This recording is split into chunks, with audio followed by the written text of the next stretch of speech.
নোয়া, স্নেহা, প্রীতি, অনু সবাই পাশের টেবিলে গেলে অনু নুহাসের কল রিসিভ করে। নওশীন এদিক ওদিক দেখে বলে ওঠে। তুমি কোথায়? ওপাশ থেকে নুহাস বলে ওঠে। আমি স্টেশনে দাঁড়িয়ে আছি। তুমি কোথায়? আমাকে দেখতে পাচ্ছ? তুমি এই স্টেশনের রেস্টুরেন্টে চলে আসো, আমি এখানে বসে আছি। আচ্ছা, বসো। তাড়াতাড়ি আসবে কিন্তু। হ্যাঁ, আসছি। নওশীন ফোন কেটে দিতেই দেখে বাহিরে নুহাস দাঁড়িয়ে রেল লাইন পার হচ্ছে। কালো শার্ট পরিহিত সুদর্শন যুবক। নওশীন ভাবতে থাকে সেই প্রথম দিনের কথা। নুহাসকে যেদিন প্রথম দেখেছিল সেদিন এই ছেলেটাকে সে কতবার যে তাকিয়ে তাকিয়ে দেখেছিল। ছেলেটাও নেহাত কম দেখেনি। প্রথম দেখাতেই দুজনের নাম্বার আদান প্রদান হয়েছিল। নুহাসের চেয়ে নওশীনের আগ্রহ বেশি ছিল। আজ দ্বিতীয়বার নওশীন নুহাসকে দেখছে। তাকে সেই প্রথম তাকে সেই প্রথমবারের মতোই চোখ ধাঁধানো সুন্দর লাগছে। নুহাস রেস্টুরেন্টে দরজা ঠেলে ভিতরে এসে নওশীনকে খুঁজতেই পুরো রেস্টুরেন্ট একবার চোখ বুলিয়ে নেয়। নির্দিষ্ট মানুষটার ওপরে গিয়ে চোখ আটকে যায়। ধীরে ধীরে এগোতে থাকে সে। নুহাস সামনে এসে দাঁড়ালে নওশীনও দাঁড়িয়ে যায়। নওশীনের দাঁড়ানো দেখে নুহাস মুচকি হেসে বলে ওঠে। তুমি দাঁড়ালে কেন? বসো। নওশীন নিজের চেয়ারে বসে নুহাসকেও বসতে বলে। নুহাস হাত দিয়ে চুল ঝাড়তে থাকে। নুহাসের হাত দিয়ে চুল ঝাড়া দেওয়া দেখে নওশীন নিজের ব্যাগ থেকে রুমাল বের করে নুহাসের দিকে এগিয়ে দেয়। নুহাস হঠাৎ সামনে তাকিয়ে দেখে নওশীন রুমাল এগিয়ে দিয়ে বসে আছে। নুহাস হাসি মুখে নওশীনের রুমালটা নিয়ে মাথা মুছতে থাকে। নুহাস চুল মুছছে আর নওশীন তার দিকে এক দৃষ্টিতে তাকিয়ে আছে। নুহাস সেটা বুঝতে পেরে নিচের দিকে তাকিয়ে বলে ওঠে। এভাবে তাকিয়ে কি দেখছেন মিস নিশু? নওশীন লজ্জায় মাথা নিচু করে নেয়। কিছুক্ষণ পরেই আবার মাথা উঁচু করে নুহাসের দিকে তাকিয়ে বলে ওঠে। আমার ব্যক্তিগত পুরুষকে আমি দেখব না? আমি তোমার ব্যক্তিগত পুরুষ নই নিশু। নুহাসের এমন কথায় দমে যায় নওশীন। মনে মনে একটা প্রশ্নই মাথা চাড়া দিয়ে ওঠে। আর সেটা হচ্ছে নুহাস তার ব্যক্তিগত পুরুষ না। মনের কথা জবানে আসতে বেশি দেরি হলো না। ভুরু কুঁচকেই সন্দিগ্ধ নজরে জিজ্ঞাসা করেই ফেলল। তুমি আমার ব্যক্তিগত পুরুষ নও? নুহাস আগের বারের মতোই সোজা সাপটা না জানিয়ে দেয়। নওশীন এবার আরও জোরালোভাবে জিজ্ঞাসা করে। তবে তুমি কার ব্যক্তিগত পুরুষ? তুমি অন্য কাউকে পছন্দ করো? নওশীনের কথায় নুহাস এবার হেসে ফেলে। দুই হাতের কুনোই টেবিলে ভর দিয়ে বলে। ব্যক্তিগত পুরুষ কাকে বলে জানো? কাকে বলে? যার উপর অন্য নারীর অধিকার নেই, অন্য নারী চাইলেও সেই পুরুষকে ছিনিয়ে নিতে পারবে না। আমি কি ছিনিয়ে নিতে দিব নাকি? আমার যদি এখন অন্য কোথাও বিয়ে হয়ে যায়, তাহলে কি তুমি সেটা আটকাতে পারবে? সমাজ তোমার কথা শুনবে? তুমি কি আমার বিয়ে আটকাতে পারবে? তুমি কি অন্য কাউকে বিয়ে করে নেবে? আমি যে তোমার জন্য, তোমার কথা ভেবে বিয়ে ভাঙিয়েছিলাম। নওশীনের কথা শেষ হলে নওশীনের রুমালটা ফিরিয়ে দিয়ে বলে। সঠিক না বুঝে অবুঝের মতো কথা বললে তুমি। আমি বলেছি এখন যদি আমি অন্য কারোর হয়ে যাই, তুমি কিন্তু আটকাতে পারবে না। অথচ আমাদের যদি বিয়ে হয়, তাহলে অন্য কোনো নারী আমাকে তোমার থেকে কেড়ে নিতে পারবে না। তখন আমি তোমার ব্যক্তিগত পুরুষ হব। ব্যক্তিগত পুরুষ বা ব্যক্তিগত নারী হওয়ার একটাই ওয়ে, আর সেটা হচ্ছে বিয়ে। তাছাড়া ব্যক্তিগত হওয়া যায় না? না, যখন তখন অন্য কারো হওয়ার সুযোগ থাকলে ব্যক্তিগত মানুষ হওয়া যায় না। তাহলে কি বিয়ের কথা ভাবছেন? জি, ভাবছি। আপনি ভাবছেন না? আপনি ভাবলে আমার না ভেবে উপায় আছে? ফাইনাল এক্সামটা হয়ে যাক, তারপর বিয়ের কথাবার্তা হবে। নুহাস এদিক ওদিক তাকিয়ে বলে। অনেকক্ষণ তো এসেছো, কিছু অর্ডার দাওনি? নওশীন ঘড়িতে সময় দেখে বলে। খাবার কিছুই অর্ডার দেওয়া হয়নি, তুমি দাও অর্ডার। নুহাস নওশীনের কথা মতো ওয়েটারকে ডেকে খাবার অর্ডার দিয়ে দেয়। স্নেহা ওয়েটারকে ডেকে নিজেদের জন্য খাবার অর্ডার দেয়। নওশীন কথার মাঝে মাঝে শুধু ঘড়ি দেখছে। আধা ঘন্টা আগে রেস্টুরেন্ট থেকে জানিয়েছে 20 মিনিটের মধ্যে কেক চলে আসবে, কিন্তু এখনো আসেনি দেখে সে চিন্তায় পড়ে গেছে। আদেও কেক এসে পৌঁছাবে তো সময়ের মধ্যে? নওশীনকে বারবার ঘড়ি দেখতে আর বাহিরে তাকাতে দেখে নুহাস বলে ওঠে, রোজ জন্য অপেক্ষা করছো? না মানে, আসলে অনু পাশ থেকে বলে ওঠে, আসলে আপনার জন্য কেক আসতেছে, ও বলতে পারতেছে না। পিছন থেকে অনুর গলা শুনে নওশীন আর নুহাস দুজনেই সেদিকে তাকায়। পাশের টেবিলে সবাই খিলখিল করে হেসে ওঠে। নুহাস পিছন থেকে চোখ সরিয়ে নওশীনের দিকে জিজ্ঞাসু চোখে তাকায়। নওশীন ভীত সন্ত্রস্ত হয়ে বলে, ওরা আমার বোন। আমি ভেবেছিলাম তুমি একা এসেছো। ওনারা এসেছে, তাহলে আলাদা জায়গায় বসেছো কেন? এখানেই ডাকো। ওখানেই থাকুক, সমস্যা নেই। বিষয়টা খারাপ দেখায় নিশু। আমরা বিবাহিত নই, আমাদের ব্যক্তিগত সময় লাগবে না? নুহাস নিজেই এবার স্নেহা, প্রীতি, অনু, নোয়া সবাইকে ডাক দেয়। তারা কেউ একসাথে বসতে রাজি না হলে নুহাস আর কিছু বলে না। তখনই এক ওয়েটার নওশীনের কাছে এসে জানায় কেক চলে এসেছে। নওশীন কেকের উপরে লেখাটা লিখে দিয়ে যেতে বলে লোকটা প্রস্থান ঘটায়। নওশীন নুহাসকে উদ্দেশ্য করে বলে, এখন থেকে কি প্রতিদিন আমাদের কথা হবে? নুহাস ফোনটা রেখে বলে, আমাদের প্রতিদিন কি আগে কখনো কথা হয়েছে? আমাদের প্রতিদিন কেন কথা হয় না? মাসে 2 বার 3 বার বা কখনো কখনো একবার। আমার সাথে কি তোমার কথা বলতে ইচ্ছে করে না? ইচ্ছে করে? তাহলে কি সমস্যা? আমি তোমাকে এই বিষয়টা বোঝাতে পারবো না নিশু। বোঝাতে হবে না, শুধু কারণটা বলেন। আমার এই রিলেশন আর ভালো লাগছে না। তোমাকে আমি ছাড়তেও পারবো না। আমি শুধু একটা নির্দিষ্ট সময়ের অপেক্ষা করছি। আমি ভালো একটা জব পেলেই তোমাদের বাড়িতে আমার বাবাকে দিয়ে বিয়ের প্রস্তাব পাঠাবো। এখনই যদি সব ভালোবাসা ভেসে ফেলি, বিয়ের পর কি করব? আমি চাই তোমার দিকে তাকানোতেও আমার সোয়াব হোক।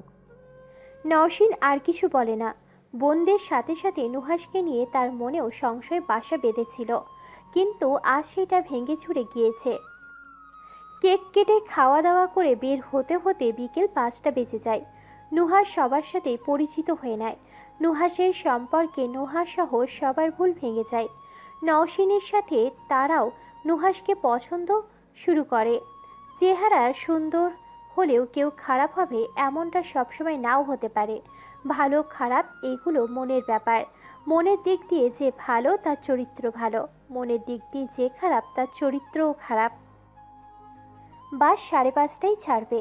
নোয়া, স্নেহা, প্রীতি, অনু বাসে উঠে বসেছে। নওশীন তখনও বাহিরে নুহাসের সাথে দাঁড়িয়ে আছে। বাস ছাড়ার সময় হয়ে এসেছে প্রায়। নওশীন নুহাসের দিকে তাকিয়ে বলে, তুমি আমার থাকবে তো? কথা দিতে পারছি না, সব কিছু তো আল্লাহ ঠিক করে রেখেছে। তুমি আমার ভাগ্যে থাকলে অবশ্যই আমি তোমার থাকবো নিশু। আমার কেন যেন ভয় হয় মাঝে মাঝে। এটাই তো ভালোবাসা নিশু। হারানোর ভয় যদি না থাকে, তাহলে সেটা ভালোবাসা হলো কিভাবে? তুমি আমার হলে আমার আর কিছু লাগবে না। অপেক্ষা করো আমার জন্য, ভালো কিছুই হবে ইনশাল্লাহ। তোমার অপেক্ষায় আমি সব সময় থাকবো, দেখে নিও। তুমি শুধু এটা মাথায় রেখো যে নুহাস তোমাকে ভালোবাসে, আর কাউকে তোমার আশেপাশেও আসতে দিও না নিশু। আমাকে শুধু একটু সময় দাও। ভালো যেহেতু বাসি সেহেতু অপেক্ষাও করব। তুমি সব কিছু ব্যবস্থা করো। নুহাসের থেকে বিদায় নিয়ে গাড়িতে উঠবে এমন সময় বাসের অপর পাশের মাইক্রোতে চোখ আটকে যায় নওশীনের। মাইক্রো ধীর গতিতে যাচ্ছে। জানালা দিয়ে পরিচিত কাউকে দেখতে পায় সে। মনে মনে প্রশ্ন জেগে ওঠে, কে ওটা? আদনান স্যার? আম্মা, ও আমাকে আর কখনো ভালোবাসতে পারবে না আম্মা। নওশীন অন্য কাউকে ভালোবাসে। আমি আজ আসার সময় দুজনকে একসাথে দেখেছি। আমার দম বন্ধ হয়ে আসছিল তখন। আদনানের মা ছেলের মাথায় হাত বুলিয়ে যাচ্ছেন। ছেলে যে একটা মেয়ের জন্য এমন ভেঙে পড়বে সেটা তিনি কিছুতেই বুঝে উঠতে পারেননি। আদনানের মা আদিবা বেগম ছেলেকে সান্ত্বনা দিয়ে বললেন, শোন বাবা, তোর সাথে যার জুড়ি লেখা আছে সে যেখানে যেভাবেই থাকুক না কেন, সে কোনো না কোনো সময় মতো ঠিক তোর কাছে চলে আসবে। নওশিনের সাথে তোর বিয়ে লেখা থাকলে সে অবশ্যই তোর কাছেই আসবে, সেই তোর বউ হবে। সে যদি তোর ভাগ্যে না থাকে তাহলে তুই ওর জন্য সারা জীবন অপেক্ষা করলেও সে তোর হবে না। আম্মা, আমি নওশিনকে ভালোবাসি। ভালোবাসা থাকবে স্ত্রীর জন্য, কোনো পরনারীর জন্য। তোমার এরকম ব্যবহার আমি মোটেও আশা করছি না আদনান। তুমি বড় হয়েছো, সব কিছু বুঝতে পারো। কোনটা তোমার জন্য ভালো আর কোনটা মন্দ এটা বোঝার তোমার জ্ঞান হয়েছে। কিন্তু আম্মা, আবেগকে প্রশ্রয় দিও না আদনান। আল্লাহ যা ভাগ্যে রেখেছে সেটাই হবে। তুমি তোমার পছন্দ করা মেয়ের কথা না ভেবে আমি যার কথা বলছিলাম তার কথা ভেবে দেখো। তুমি তো এখন বাসায় এসেছো, আগামীকাল শুক্রবার, তোমার অফিসও বন্ধ। আমরা কাল তোমার জন্য মেয়ে দেখতে যাচ্ছি। আমি এখন অন্য কাউকে নিয়ে কোনো কিছু ভাবতে প্রস্তুত নই আম্মা। সবকিছু এত সহজ নয়। সহজ করে নিলেই সব কিছু সহজ। তুমি যদি তোমার আবেগ অনুভূতিকে নিয়ন্ত্রণে রাখতে না পারো তবে তোমাকে এটার জন্য অনেক ভুগতে হবে। আমি চাই না আমার ছেলে উঠতি বয়সে এসে ছেলে মেয়েদের মতো এমন ব্যবহার করুক। তোমার বয়সে আমরা বিয়ে করে বাচ্চা কাচ্চার বাবা মা হয়ে গেছি। তুমি এতদিন অনেক সময় নিয়েছো, আমি আর তোমাকে সময় দিতে পারছি না। আমার বয়স হয়েছে আদনান, আমারও তো ইচ্ছা করে ছেলের বউকে নিয়ে নাতি নাতনিদের সাথে সময় কাটাতে। তুমি রীতিমতন আমাকে এসব থেকে বঞ্চিত করে দিচ্ছ। কোনো কিছু নিজের ইচ্ছার বিরুদ্ধে করতে বলো না আম্মা। আমাকে আর কয়েকটা দিন সময় দাও। আদনান মাকে আর কিছু বলার সুযোগ না দিয়ে মায়ের রুম থেকে চলে যায়। নিজের রুমে গিয়ে দ্রুম করে দরজা বন্ধ করে দেয়। নিজের বিছানায় গিয়ে দুই হাত দিয়ে কপাল আর চোখ ঢেকে বসে বসে প্রথম দিনে সে নওশিনের কথা ভাবতে থাকে, আফসোস করতে থাকে। কেন নওশিনের সাথে দেখা হয়েছিল তার, কেন মেয়েটাকে এত ভালো লেগেছিল তার, কেন মনে হয়েছিল এই মেয়েটাকে না পেলে সব কিছু না পাওয়া লাগবে। দরজার নক করার শব্দ শুনে আদনান জানতে চায়। কে?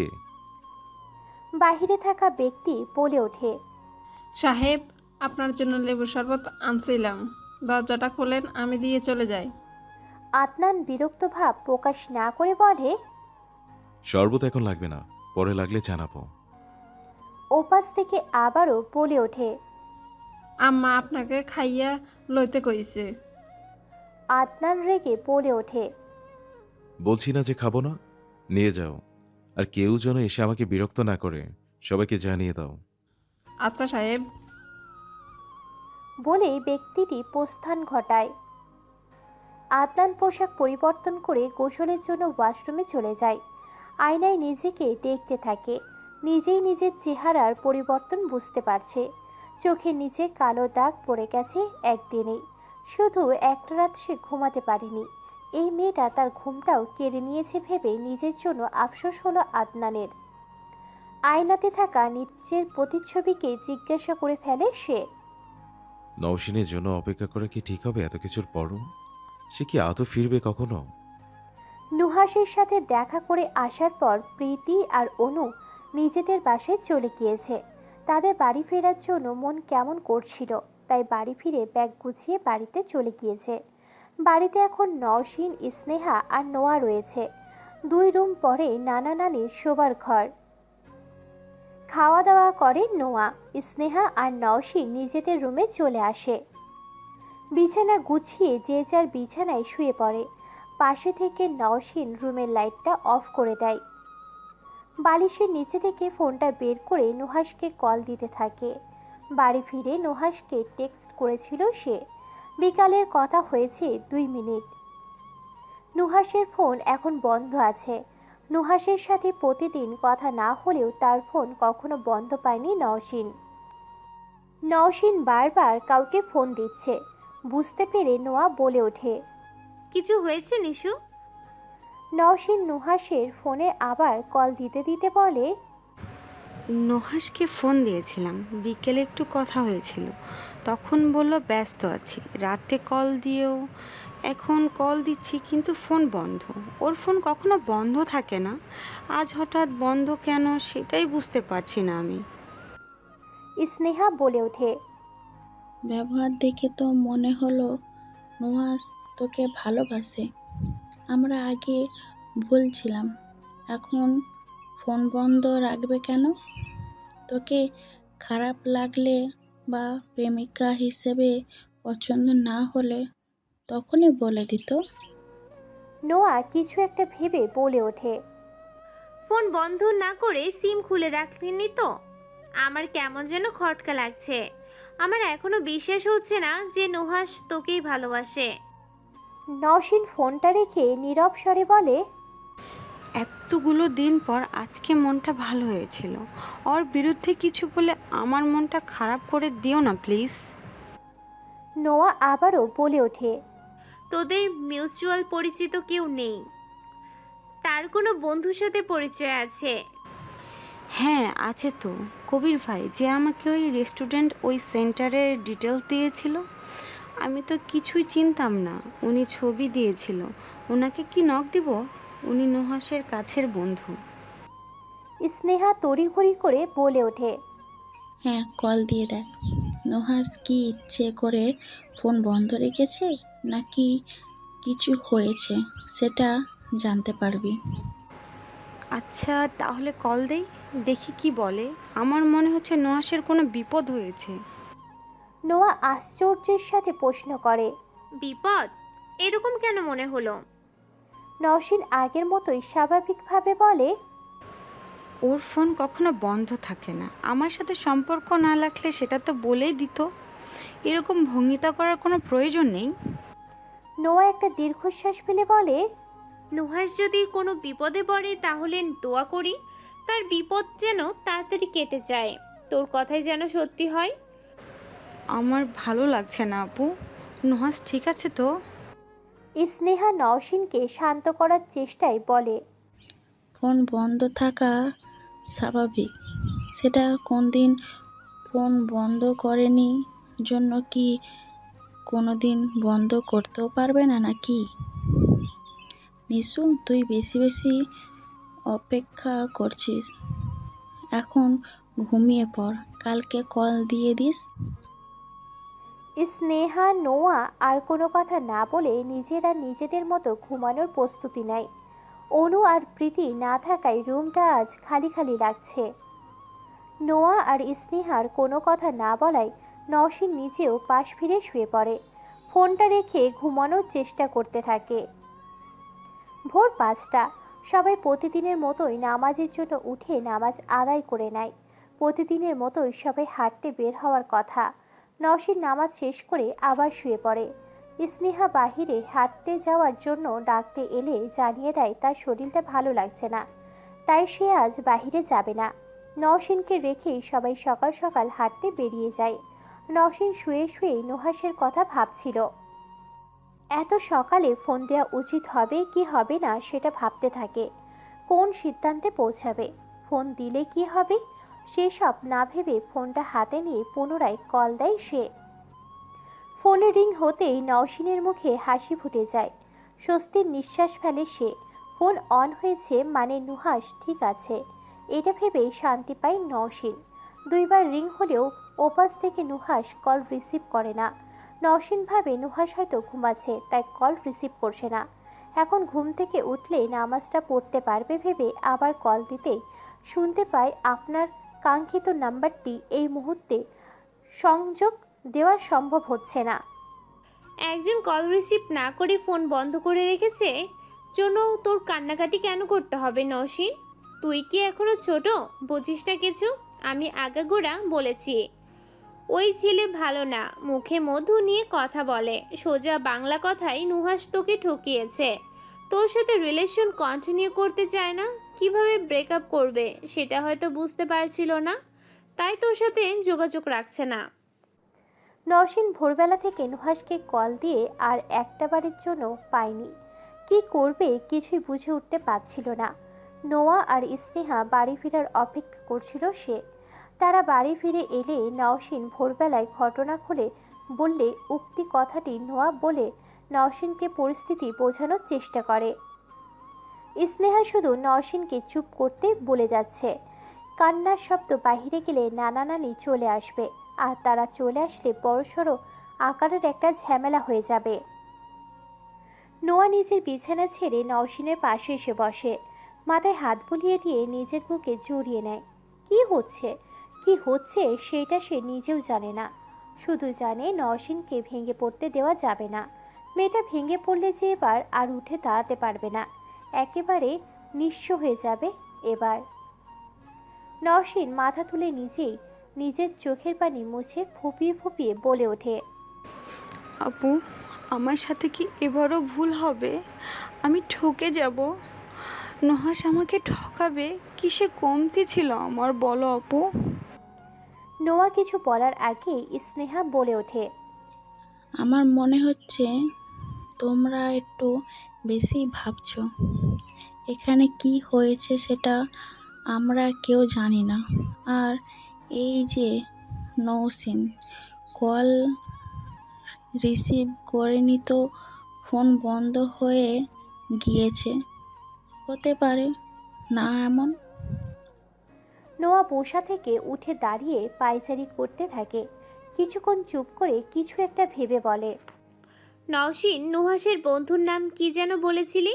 কবির। হ্যাঁ, কবিরকে একবার বল, কল দে। বিষয়টা আমার কাছে গোলমেলে লাগছে। 2 বছর আগে ঘটে যাওয়া ঘটনার কথা মনে পড়েছে আবার। জানি না তোর সাথে কি হচ্ছে রে বাবা, যা হবে। নোয়ার কথা শুনে সন্দিগ্ধ চোখে তাকায় নওশীন। থেমে থেমে জিজ্ঞাসা করে, কি মনে হচ্ছে আপু, আমাকে বলো প্লিজ। স্নেহা নওশীনের ফোনটা নিয়ে নওশীনের হাতে ধরিয়ে দিয়ে বলে, ভাবাভাবি বন্ধ করে তুই কল দে, ওনার কাছেই জানতে পারবি কি হয়েছে বা হয়েছে। নোয়া বলে ওঠে, জানি না তোর সাথে কি হচ্ছে বা হবে। কি হচ্ছে সেটা জানার মাধ্যম তো আছে, চিন্তা করছিস কেন? ফোন লাগা জলদি। নওশীন ওড়না দিয়ে চোখ মুখ মুছে একটু স্বাভাবিক হওয়ার চেষ্টা করে।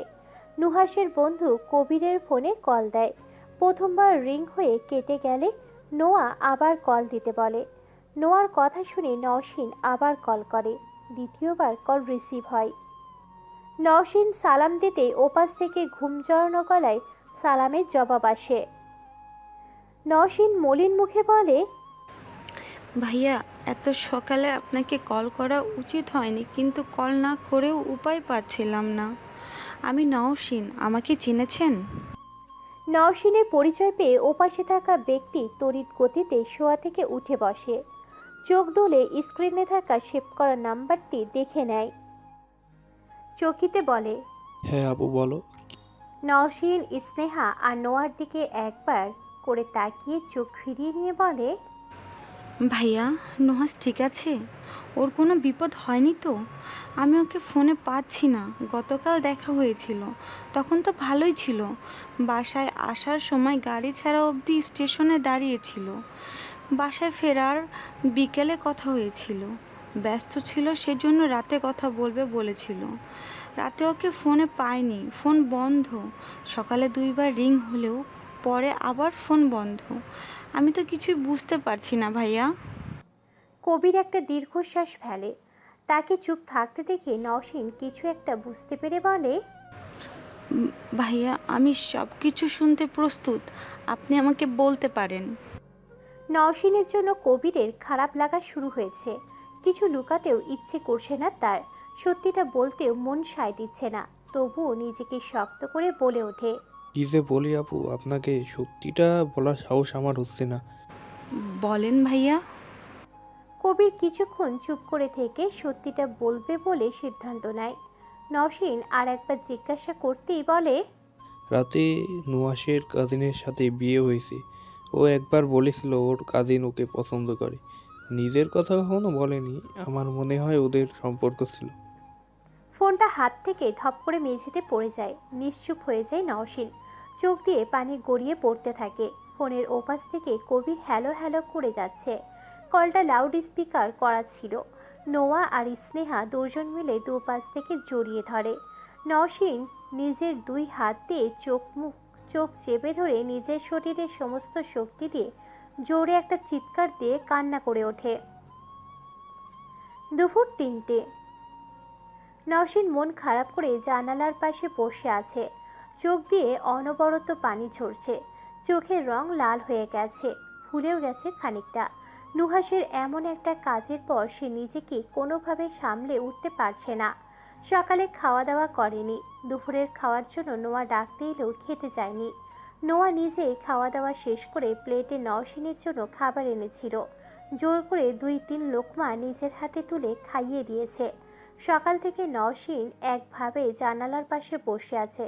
কি করবে না করবে কিছুই ভাবতে পারছে না। নোয়া তাকে বারবার বুঝিয়েছে এখন কোনোভাবেই ভেঙে পড়া যাবে না। নোয়া আরও বলেছে তার এখন আদনানের বিষয় ভাবা উচিত। কোনো মানুষ নিজের চেয়ে অন্য কাউকে বেশি ভালোবাসতে পারে না। তাই নওশীনের উচিত যা হয়েছে তা ভুলে গিয়ে আদনানের বিষয় ভাবা। রুমে 3 জনই ছিল। স্নেহা ঘুমাচ্ছিল। নোয়া শুয়ে শুয়ে ফোন দিচ্ছিল। নওশীন জানালার পাশ থেকে উঠে নোয়ার কাছে যায়। নওশীনকে দেখে নোয়া মুচকি হেসে বলে, আয় এদিকে আমার কাছে বস। নওশীনের চোখ গাল মুছে দিতে দিতে আবার বলে, দেখেছিস একটাবার নিজেকে?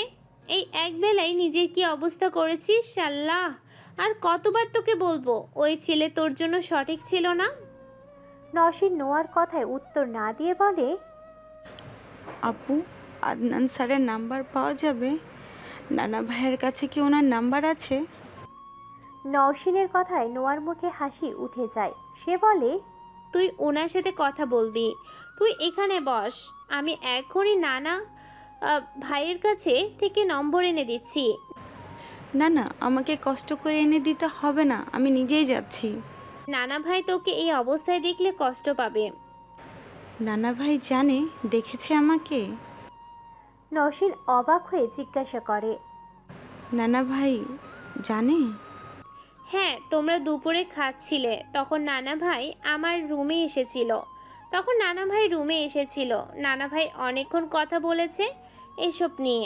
আগে যতটা খারাপ লাগছিল এখন আর ততটা খারাপ লাগছে না। ওকে তো ঘৃণা লাগছে আমার। নওশীন নিজের কথা শেষ করে রুম থেকে বেরিয়ে যায়। তার নানা বাহিরে চেয়ার পেতে বসেছিলেন। নওশীন ধীর পায়ে সেদিকে এগিয়ে যায়। নওশীনকে আসতে দেখে মুহিব শেখ বলে ওঠেন, ঘুম আসছে না?